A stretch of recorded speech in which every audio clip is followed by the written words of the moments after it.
Umiksena naman sa impeachment trial kanina si dating Pangulong Erap. Pero ang dating na-impeach na presidente hindi raw matagalan na panoorin ang paglilitis. Bakit kaya? Marlene Alcaide, ikwento mo. Isang oras bago pang impeachment trial ni Chief Justice Renato Corona, dumating sa Senado si dating Pangulong Joseph Estrada.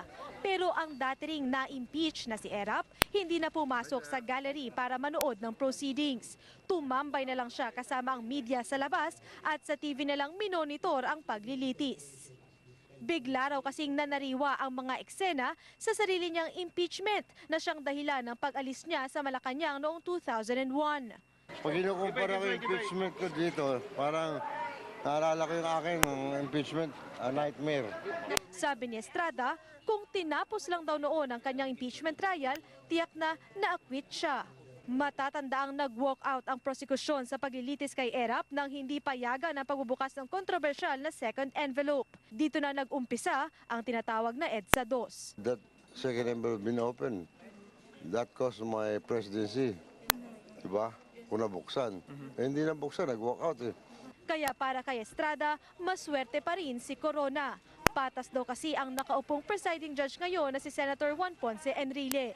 Justice Corona is very fortunate than me because the presiding officer, Senate President Enrile, is very impartial. Yung akin, hindi tinapos yung impeachment. Ito naman tatapusin. Kasi yung dating presiding officer by the name of Hilario Davide, kasama sa conspiracy to remove me. Paglilinaw naman ni Erap, wala siyang kinakampihan sa prosekusyon o depensa. Ang importante raw, imbestigahan ng mga opisyal ng gobyerno na may mga questionableng transaksyon. Pero maging si Erap, aminadong nababagalan sa usad ng paglilitis. It's quite slow.